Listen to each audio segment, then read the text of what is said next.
చదువుతున్నాను. అటు తరువాత అర్థహశస్త రాజు ఏలుబడి కాలమున 20వ సంవత్సరములో నీసాను మాసమందు రాజు ద్రాక్షారసము త్రాగవలనని చూచుచుండగా నేను ద్రాక్షారసము తీసుకుని రాజునకు అందించి తిని.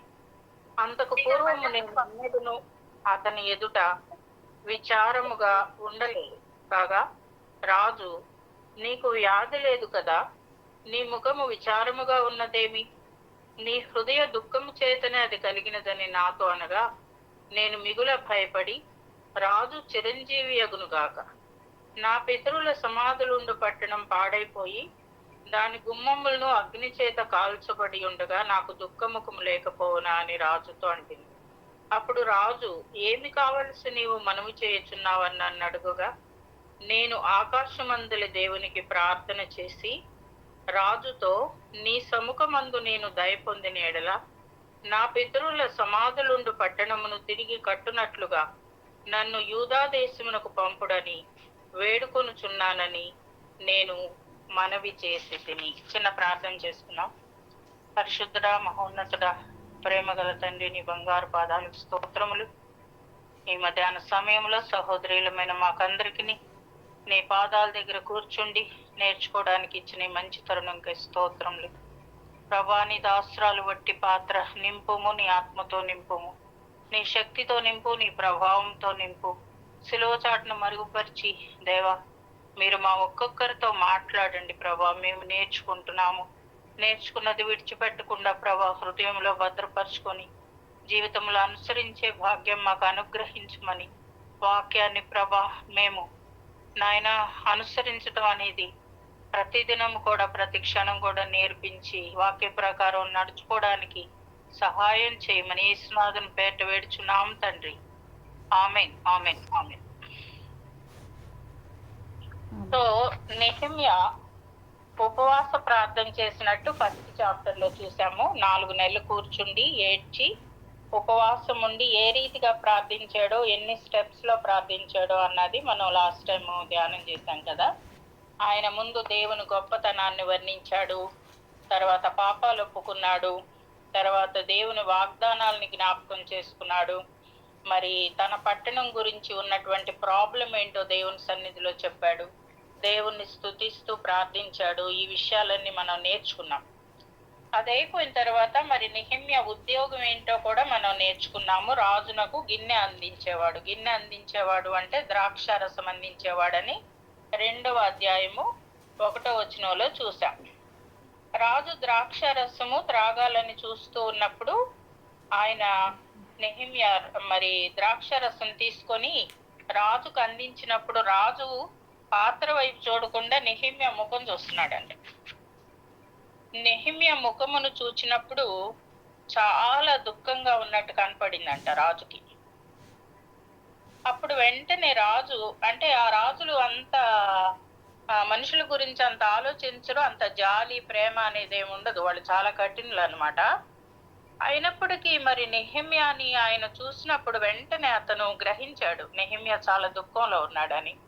వెంటనే ఆయన ఏమంటున్నాడంటే, నీకు వ్యాధి లేదు కదా, ఆర్ యూ సిక్, నువ్వు జబ్బుతో ఉన్నావా, ఏమన్నా బాగాలేదా నీకు, ఎందుకు నీ ముఖం విచారంగా ఉంది, అది నీ హృదయంలో ఏదో దుఃఖం ఉండి అందుచేత అలా ఉన్నావని నాకు అర్థమైంది అని రాజు, అంత పెద్ద రాజు, సింహాసనం మీద ఉన్న రాజు సామాన్యుడైనటువంటి నెహెమ్యాతో మాట్లాడుతూ ఇలా అడుగుతున్నాడు, నీకు వ్యాధి లేదు కదా, నీ ముఖము విచారంగా ఉందేంటి, నీ హృదయములో ఉన్న దుఃఖాన్ని బట్టి అలా ఉన్నావని నెహెమ్యాతో అన్నాడంట.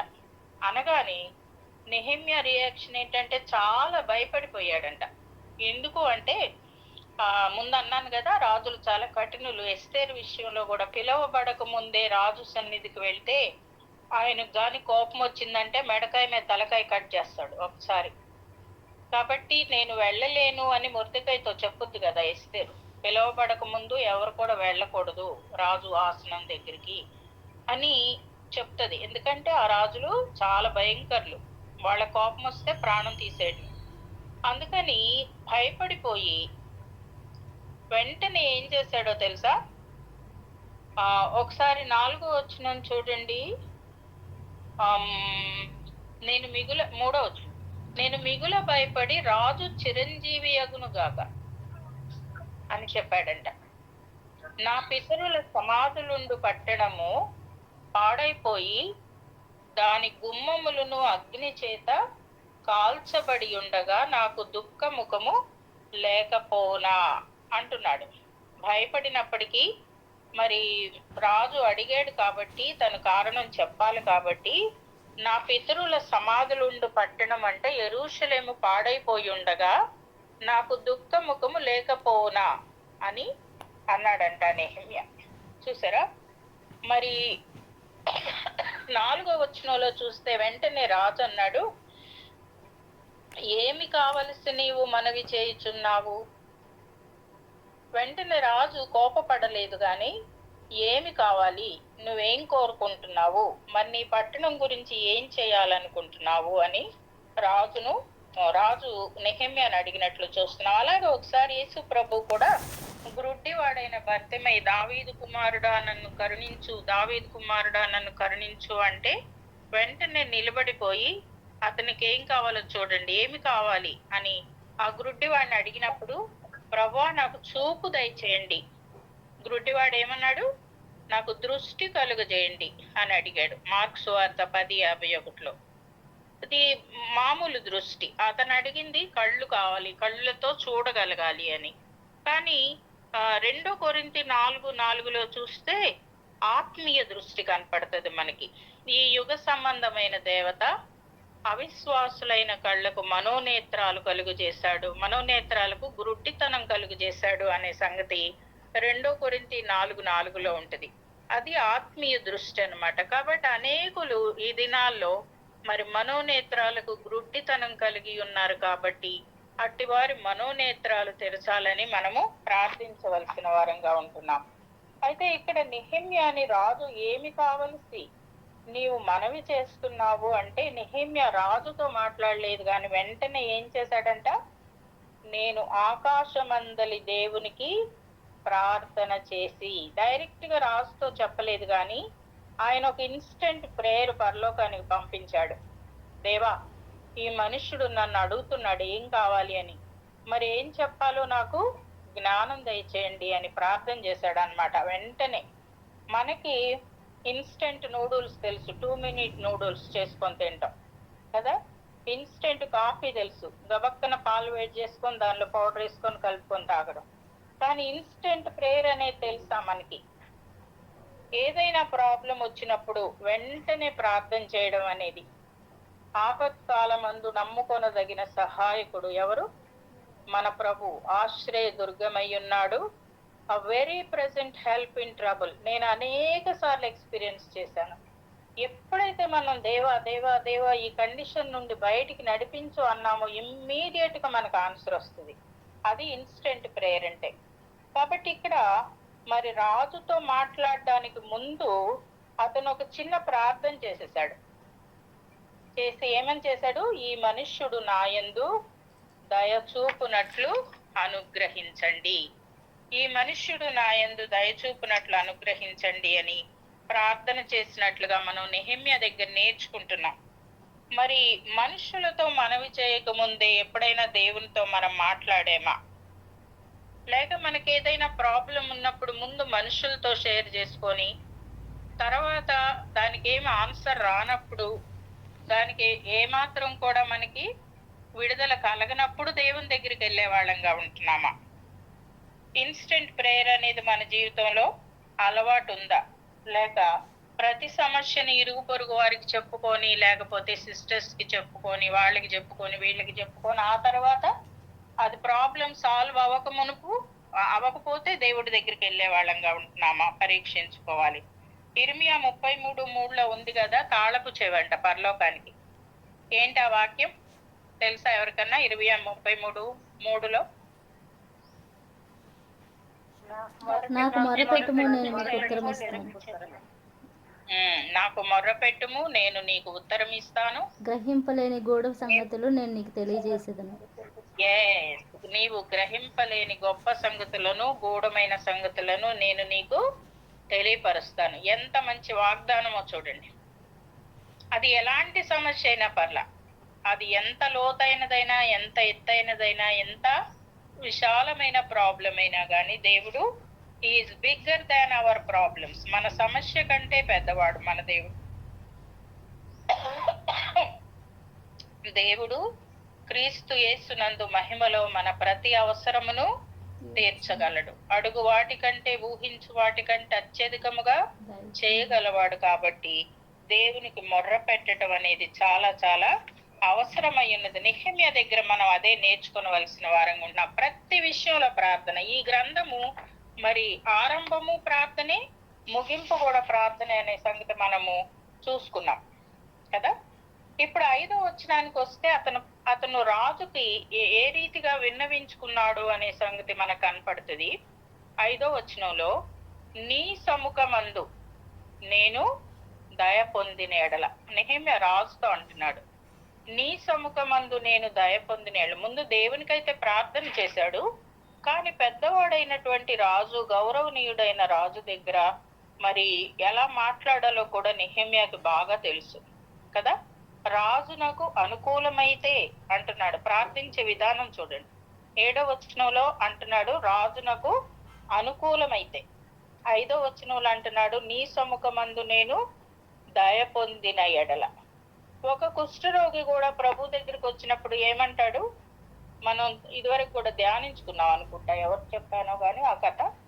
మరి ఒక కుష్ఠరోగి కొండ దిగి వచ్చేటప్పుడు కుష్ఠరోగి ఎదుర్కొన్నప్పుడు మరి ఆయన ఏమని ప్రార్థన చేస్తాడంటే ప్రభు దగ్గర, ప్రభువా నీకు ఇష్టమైతే నన్ను శుద్ధునిగా చేయగలవు.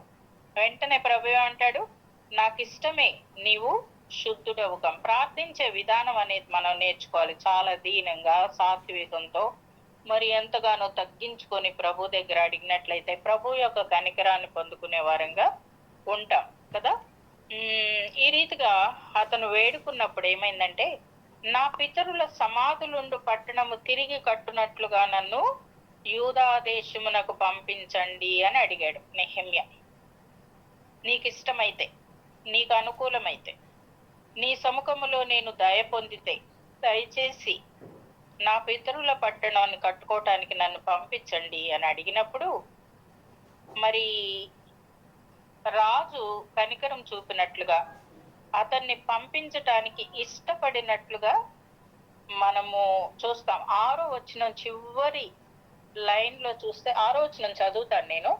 అందుకు రాజు రాణి తన యొద్ద కూర్చుని ఉండగా, నీ ప్రయాణము ఎన్ని దినములు పట్టును, నీవు ఎప్పుడు తిరిగి వచ్చేదవని అడిగాను. నేను ఇంతకాలం అని చెప్పినప్పుడు రాజు నన్ను పంపుటకు చిత్తము గలవాడాయను. దేవుడు చేసే కార్యాలు ఎలా ఉంటాయి చూడండి. అతనికి చాలా చాలా ఇంపార్టెంట్ జాబ్ అనేది మనం తెలుసుకున్నాం కదా. అతను గిన్నెను అందించేవాడుగా ఉన్నాడు. రాజు ప్రాణాలు అతని చేతిలో ఉన్నాయి. ఆ ఉద్యోగం అందరికీ ఇచ్చేది కాదు, నమ్మకమైన వ్యక్తికి మాత్రమే ఇస్తారు.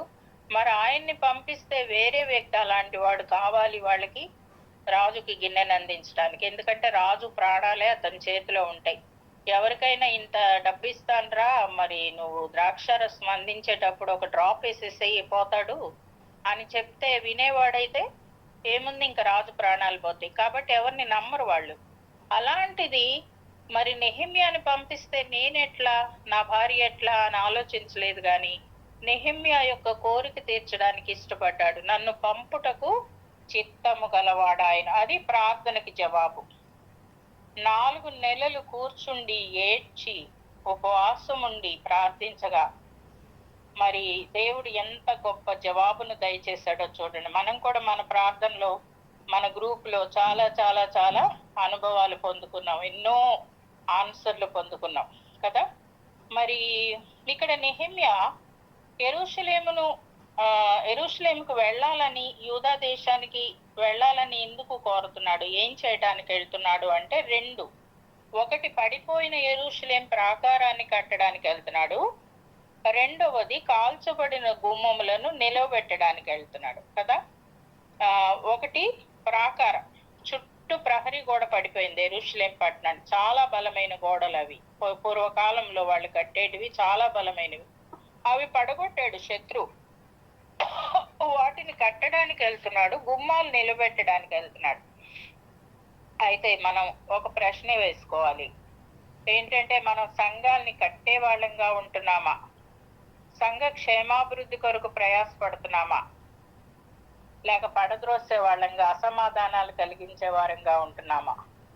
దేవుని గ్రంథంలో ఏముంది? 1 కొరింథీ 3:16 ఎవరైనా దేవుని సంఘాన్ని పాడు చేస్తే దేవుడు వానిని పాడు చేయగలడు కదా.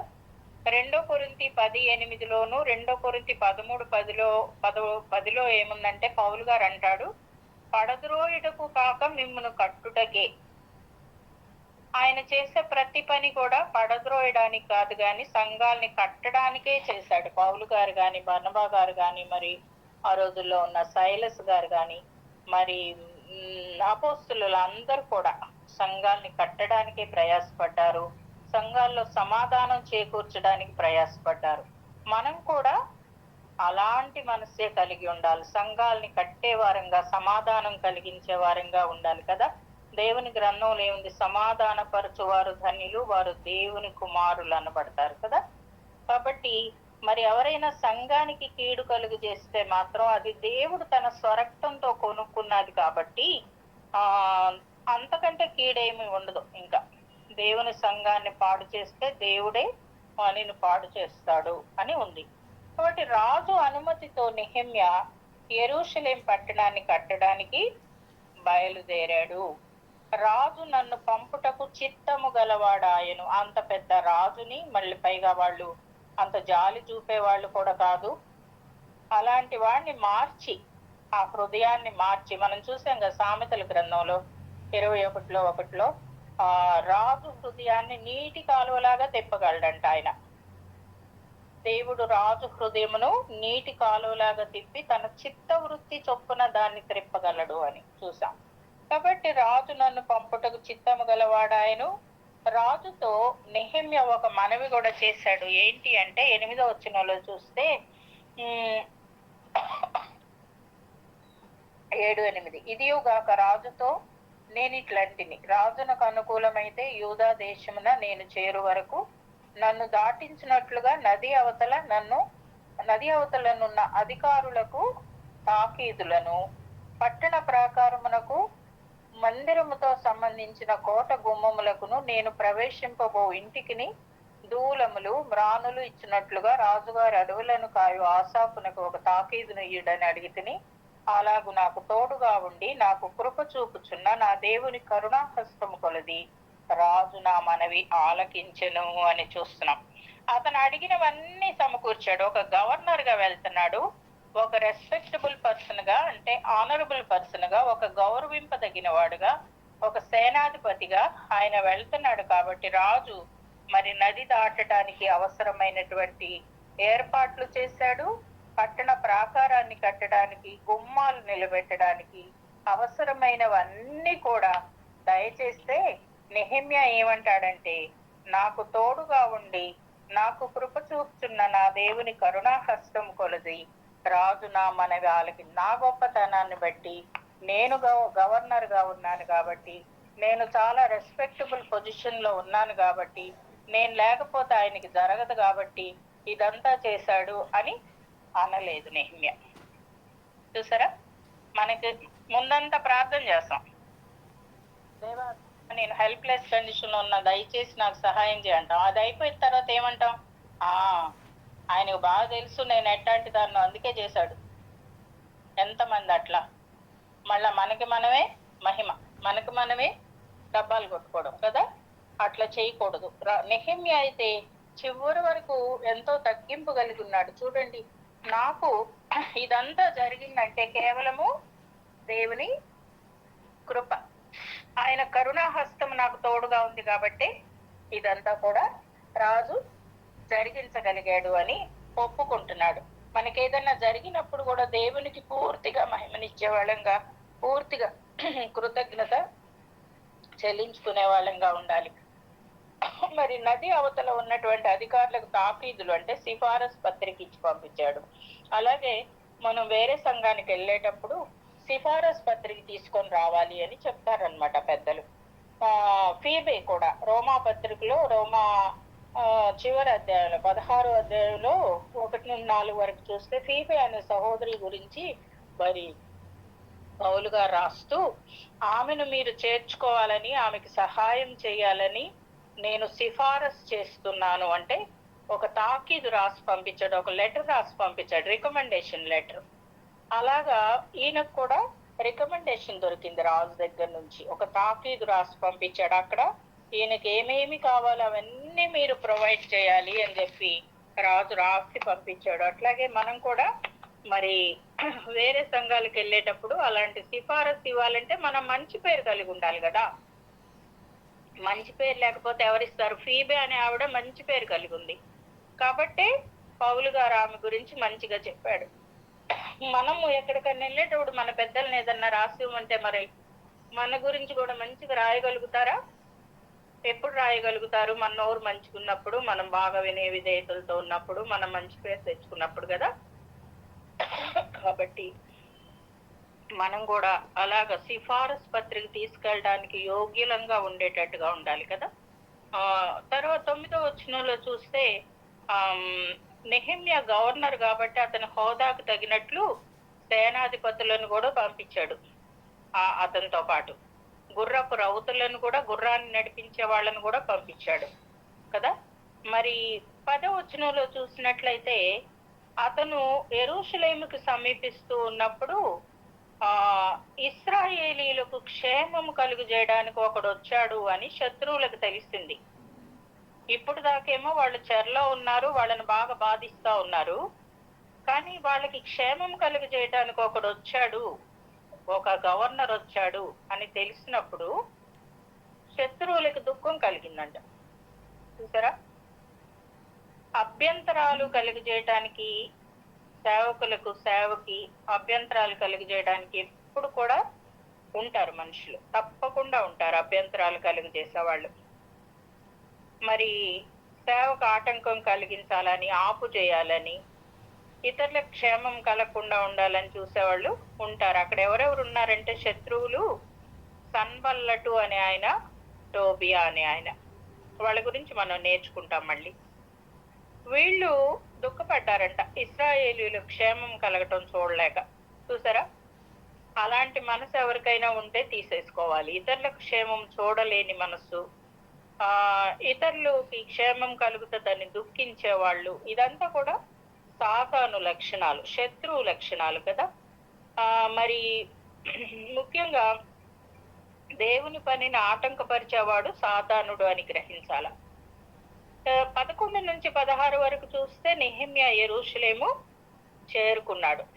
నెహెమ్యా గారు 11వ వచనం చూస్తే, అంతట నేను యెరూషలేమునకు వచ్చి 3 దినములు అక్కడే ఉండి రాత్రి యందు నేనును నాతో కూడా ఉన్న కొందరును లేచితిమి.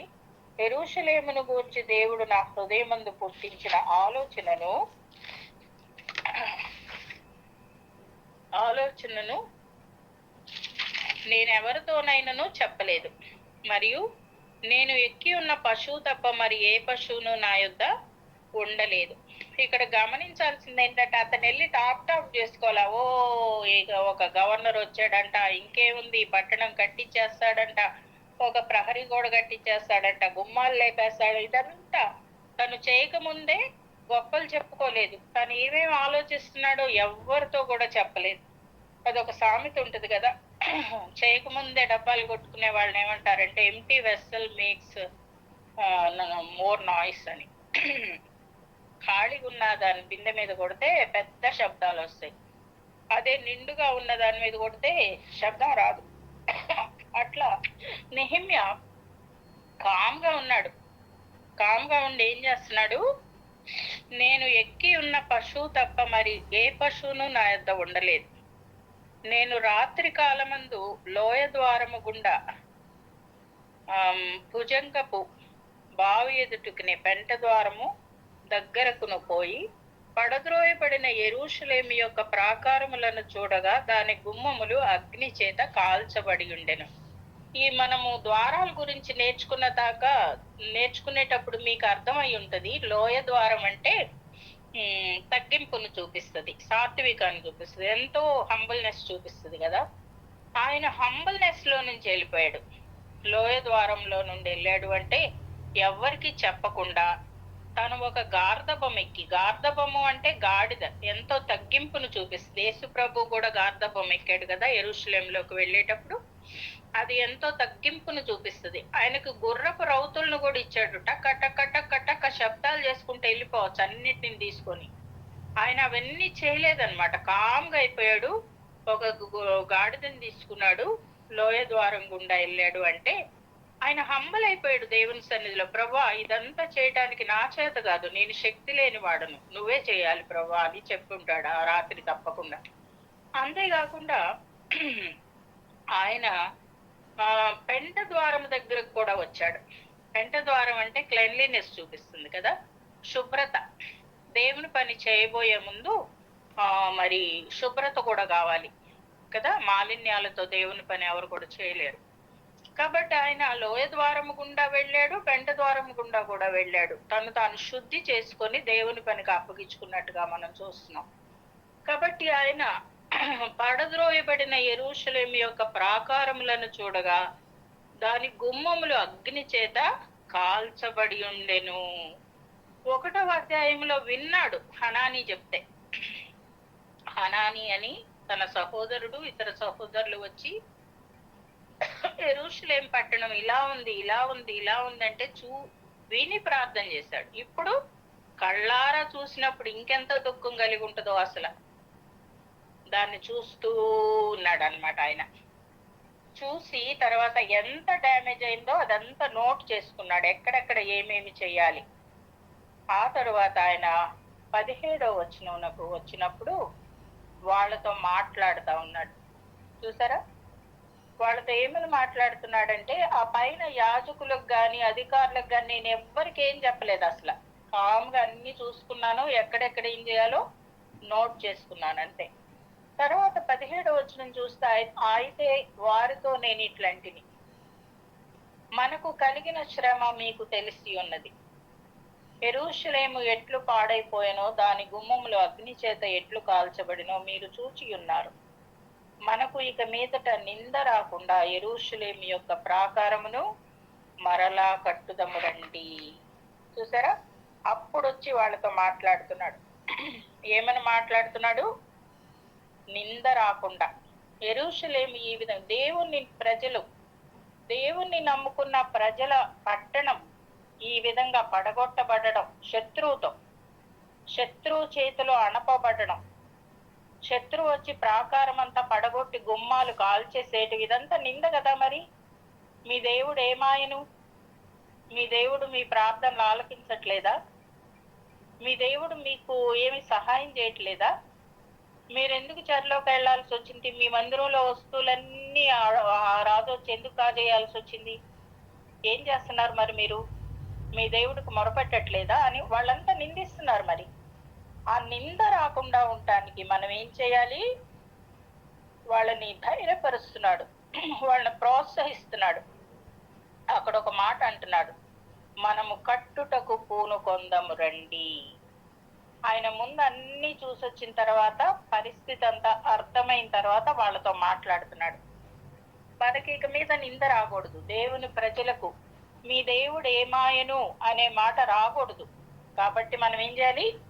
మనము కట్టుటకు పూనుకొందము రండి అని చెప్పి ఈ మంచి కార్యము చేయుటకై బలము తెచ్చుకొనెను అని చూస్తున్నాం.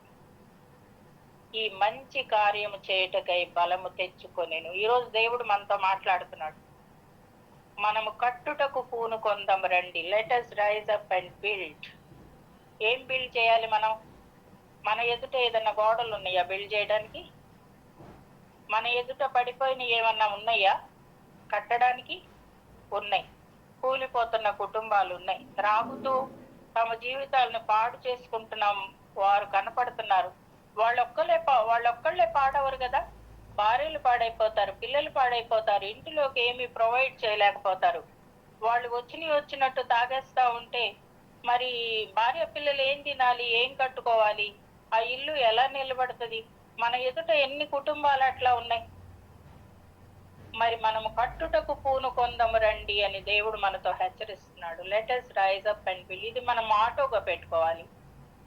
మనం ఒక డెసిషన్, ఒక నిశ్చయత, ఒక రిజల్యూషన్ లాగా పెట్టుకోవాలి.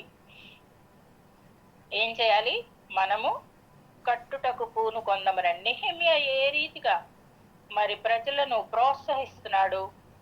మరి వాళ్ళైతే కృంగిపోయి ఉన్నారు, నిరుత్సాహంలో ఉన్నారు. అటువంటి వారిని ఆయన లేపేవాడుగా ఉంటున్నాడు. మనం ఎవరినన్నా లేపుతున్నామా? ఉన్న వాళ్ళని ఇంకా కొంచెం బలహీనపరిచి పడగొట్టే వాళ్ళని ఉంటున్నామా? మన మాటలు ఎట్టుంటున్నాయి? వెళ్ళి వాళ్ళని ఎవరైతే నిస్సహాయ స్థితిలో, మరి పేదరికంలో, లేకపోతే దేవునిలో లేకుండా పడిపోయిన స్థితిలో ఉంటే వాళ్ళని వెళ్ళి ఇంకా కొంచెం మాటలు అనేసి, ఇంకా నొప్పి పుట్టేటట్టు అనేసేసి పడగొట్టే వాళ్ళని ఉంటున్నావా? లేదమ్మా, దేవుడు నీతో ఉన్నాడు, సహాయం చేస్తాడు, ఇప్పుడన్నా తిరుగు, ఇప్పుడన్నా దేవుని వైపు తిరుగమ్మా, ఇప్పుడన్నా మోకాళ్ళ మీద ఉండు, మొరపెట్టమ్మా, దేవుడు ఆలకిస్తాడు, నీ కుటుంబాన్ని బాగు చేస్తాడమ్మా, సరిచేస్తాడమ్మా అని చెప్పే వాళ్ళని ఉంటున్నావా? ప్రోత్సాహపరిచే వాళ్ళని ఉంటున్నావా? కుటుంబాలని కట్టే వాళ్ళంగా ఉంటున్నామా? ఈ మంచి కార్యం చేయుటకై నెహెమ్యా బలము తెచ్చుకున్నాడు, వేరే వాళ్ళకు కూడా బలం వచ్చేలా చేశాడు. Let us rise up and build. ఈ మాట గుర్తుంచుకుందాం. మనం కట్టే వాళ్ళంగా ఉండాలి, లేవనెత్తే వాళ్ళంగా ఉండాలి, పురుకొల్పే వాళ్ళంగా ఉండాలి, ప్రోత్సాహపరిచే వాళ్ళంగా ఉండాలి. ఇంకా ఏం చేయాలి? నింద రాకుండా చూసుకోవాలి. దేవుని ప్రజలకి, దేవుని బిడ్డలకి నింద రాకుండా, వీరి దేవుడు ఎందుకు సహాయం చేయట్లేదు, వీరి ప్రార్థనలు ఎక్కడికి పోతున్నాయి, రోజు ప్రార్థన చేస్తున్నారు, ఎందుకు జరగటం లేదు మరి అని వేరే వారు ప్రశ్నించే రీతిగా ఉండకుండా మనము ప్రార్థించి జవాబు పొందుకునే వారంగా, ఇతరులకు సాక్ష్యం ఇచ్చే వారంగా ఉండాలి. ఇంకా చూస్తే మరి 19వ వచనంలో చూస్తే అక్కడ ఏముంది?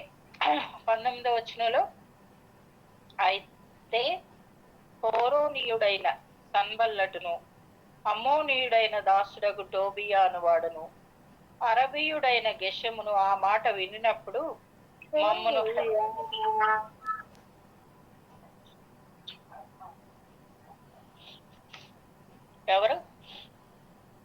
మమ్మను హేళన చేసి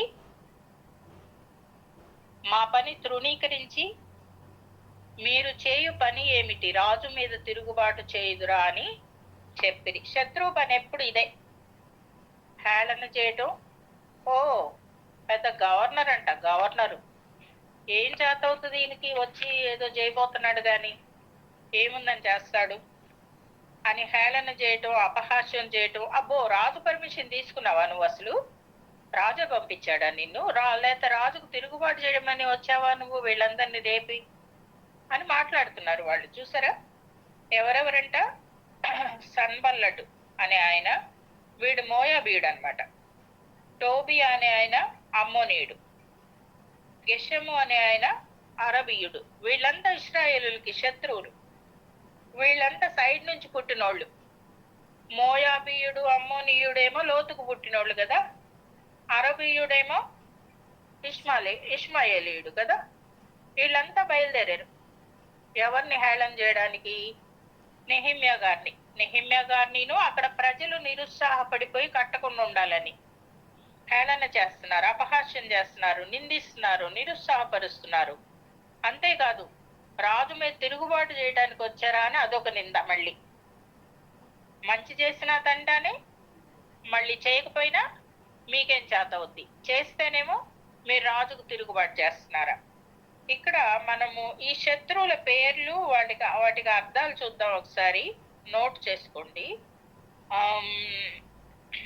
వాళ్ళ కుట్రలు, శత్రువు ఆటంకపరచడానికి ఎన్నో కుట్రలు పన్నుతున్నాడు. సన్బల్లటు అంటే రహస్యమైన ముళ్ళు. నాకు తెలీదు రహస్యంగా కూడా ముళ్ళు ఉంటాయని. రహస్యమైన ముళ్ళు అంటే మనం రోడ్డు మీద నడుచుకుంటా వెళ్తుంటే ఎక్కడో చోట ముళ్ళుండి గబక్కను గుచ్చుకుంటది అనుకో, అది దాగి ఉండి గుచ్చుకున్న ముళ్ళేగా. రహస్యమైన ముళ్ళు. వీడు మోయాబీయుడు. సన్బల్లటు అంటే రహస్యమైన ముళ్ళు. రెండోది టోబియా. టోబియా అంటే అర్థం ఏంటంటే యెహోవా దయాళుడు. వీడు మంచి పేరే పెట్టుకున్నాడు, అమ్మోనీయుడు. అయితే యెహోవా దయాళుడు అంటున్నాడు కానీ ఇక్కడ హేళన చేస్తున్నాడు. మరి అంటే పేరుకు తగ్గ జీవితం లేదు. మనకు పేరుకు తగ్గ జీవితం ఉందా? మనం పేరుకు తగ్గట్టు జీవిస్తున్నావా అనేది కూడా మనము పరీక్షించుకోవాలి. ఇక్కడ యెషము అంటే గాలివాన, వీడు అరబీయుడు అన్నమాట. వీళ్ళందరూ హేళన చేసి రాజు మీద తిరుగుబాటు చేస్తున్నావా అని మరి నెహెమ్యా గారి మీద నింద మోపుతున్నట్టు మనం చూస్తున్నాం కదా. ఆయన వచ్చిందే చాలా గొప్ప సంగతి, ఆయనకు సెలవు దొరికిందే చాలా గొప్ప సంగతి. పైగా తాకీదులు తీసుకొని, దూలాలు తీసుకొని, అవంతా మెటీరియల్ తీసుకొని వచ్చాడు ఆయన చేయడానికి. ఆయన్ని పట్టుకొని ఏమంటున్నారు వాళ్ళు, ఎలా హేళన చేస్తున్నారు. మనకు కూడా దేవుని పని చేయడానికి చాలా ఆటంకాలు వస్తాయి.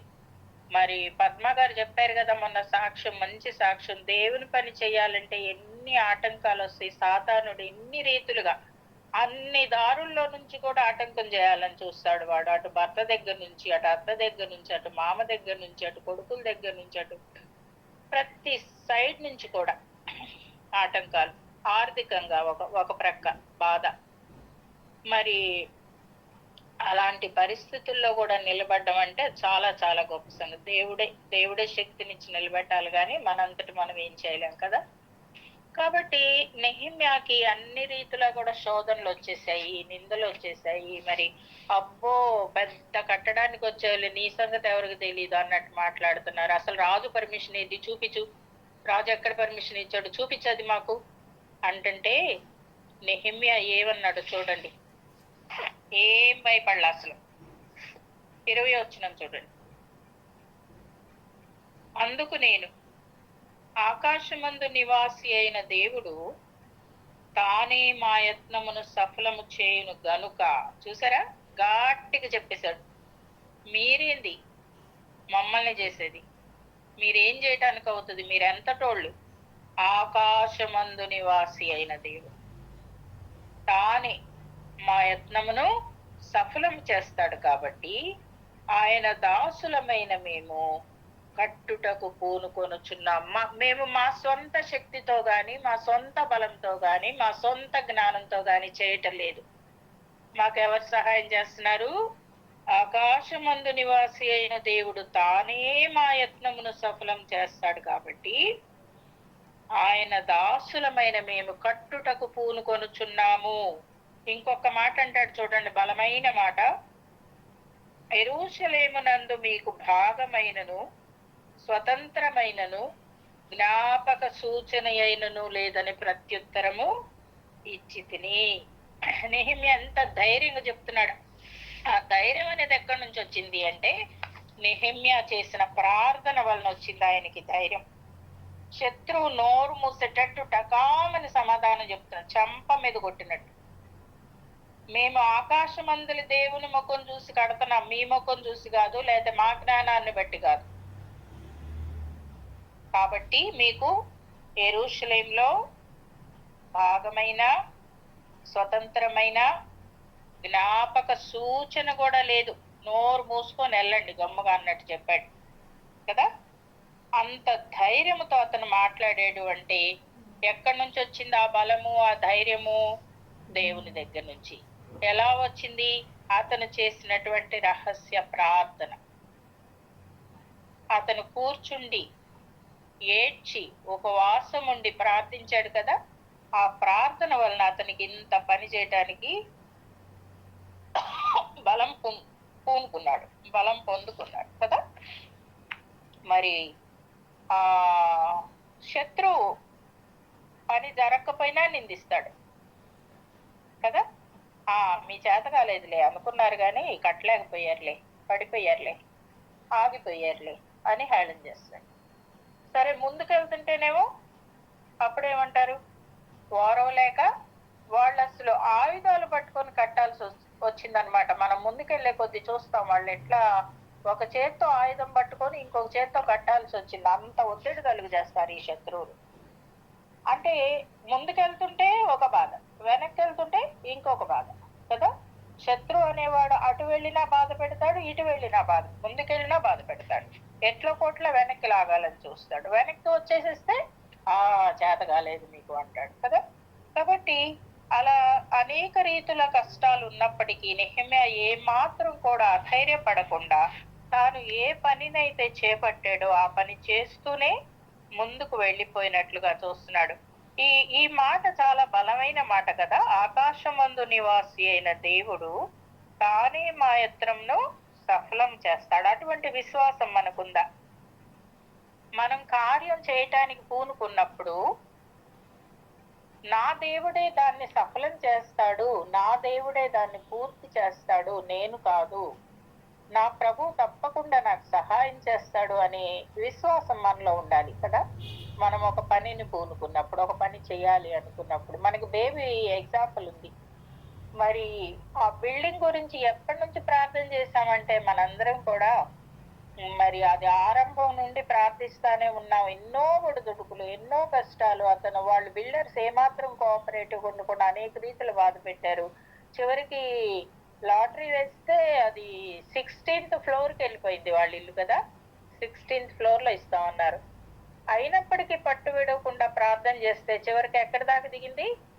6వ ఫ్లోర్ దాకా దిగింది. నేను ఒక్క ఎగ్జాంపుల్ ఇస్తున్నా, మీకు చాలా తెలుసు. మన గ్రూప్ లో ఎన్నెన్ని రీతిలో దేవుడు సహాయం చేశాడు అన్నది మీకు బాగా తెలుసు కదా. కాబట్టి ఆ విశ్వాసం మనకు ఉండాలి. ఒక పనిని పూనుకున్నామంటే దేవుడే దాన్ని ముగించేలాగా చేయగలడు. మనం పట్టుటకు పూనుకోవాలి, దేవుని మీద ఆధారపడాలి. అప్పుడే దేవుడు మనల్ని చివరి వరకు నడిపించేవారుగా ఉంటారు. శత్రువులతో అంత బలంగా మనం చెప్పగలగాలి. అందుకని యాకోబు పత్రికలో ఉంది కదా, అపవాదిని ఎదిరించండి అప్పుడు వాడు మీ యొద్ద నుండి పారిపోవును. వాడు ఎట్టేటోడంటే తల పిరికివాడు. నువ్వు ఎదురుగా ధైర్యంతో ముందుకెళ్ళి అన్నావు అనుకో, దెబ్బగా వారిపోతావు. అదే వాడికి వెనక భాగం చూపించావనుకో, వాడు ఆటలాడుకుంటాడు నీతో. కాబట్టి ఏమనాలి? అపవాదిని ఎదిరించండి అప్పుడు వాడు మీ యొద్ద నుండి పారిపోను. ఇంకా ఒక బలమైన మాట ఏమంటాడంటే, ఆకాశమందున్న నివాసి అయిన దేవుడు తానే మా యత్నాన్ని సఫలం చేస్తాడు. కాబట్టి యెరూషలేములో మీకు ఏమేమి లేదంట? మీకు భాగము లేదు, మీకు ఇంకా జ్ఞాపక సూచన లేదు, స్వతంత్రం అన్నా లేదు, జ్ఞాపక సూచన కూడా లేదు. నోరు మూసుకొని వెళ్ళండి. ఎందుకంటే వాళ్ళు మోయాబీయులు, అరబీయులు, మరి ఇంకెవరు అమ్మోనీయులు. వాళ్ళకి 10 తరాల వరకు ఇశ్రాయేలీలో చేరడానికి అర్హత లేదు. వాళ్ళు శాపగ్రస్తులు కదా. ప్రభు చెప్తాడు, 10 తరాల వరకు కూడా మోయాబీయుడే గాని, అమ్మోనీయుడే గాని, మరి అరబీయుడే గాని ఎవరు కూడా దేవుని అంటే యూదా జనాంగంలో చేరడానికి అర్హత లేదు వాళ్ళకి. ఈవెన్ సమరయులు కూడా, వీళ్ళందరూ. కాబట్టి మీకు యెరూషలేములో జ్ఞాపక సూచన కూడా లేదు అని చెప్పేసేసి వాళ్ళు కట్టుటకు పూనుకొందము రండి అని బయలుదేరినట్లుగా చూస్తున్నాం. ఈ రోజు దేవుడు మనకు కూడా అదే ధైర్యం ఇస్తున్నాడు. మనము కట్టుటకు పూనుకొందము రండి. ఎక్కడెక్కడ పడిపోతున్నారో, ఎక్కడెక్కడ సువార్త ప్రకటింపబడకుండా మరి ఆటంకాలు కలుగుతున్నాయో, ఎక్కడెక్కడ కుటుంబాలు బాధలో, శ్రమలో, నిందలో, జైళ్లలో ఉన్నారో వాళ్ళందరి గురించి కూడా మనం దేవుని సన్నిధిలో నెహెమ్యాలాగా మొరపెడుతూ వాళ్ళ జీవితాలని కట్టుదేవా, వాళ్ళని పురికొల్పు, వాళ్ళని నిలబెట్టు, ధైర్యంతో నింపు, శక్తితో నింపు, వచ్చు పర్యంతము మేము నీ కొరకు నిలబడగలగాలి, శక్తినివ్వండి మాకు కూడా మేము నిలబడటానికి అని చెప్పి మన కోసం మనం ప్రేయర్ చేసుకుంటూ వేరే వాళ్ళని కూడా ప్రేయర్లో ఆదుకోవాలి. చేతనైనంత వరకు సహాయం చేయాలి. సేవకులు మరి బయటికి వెళ్ళి సేవ చేసేటప్పుడు వాళ్ళని ఆదుకునే వాళ్ళగా చేయగలిగిన సహాయం చేసి ధైర్యం ఇచ్చి మేమున్నాం మీతో పాటు అని పురికొల్పే వారంగా మరి ఈ పని కూడా మనం హ్యానా ప్రేయర్ గ్రూప్ లో చేసే పని కూడా కట్టుటకు పూనుకొందాం రండి. నడుములు కట్టుకోండి, పైకి లేవండి, దేవుని కార్యాలని ధైర్యం జరిగించండి, జరిగించుదుము గాక.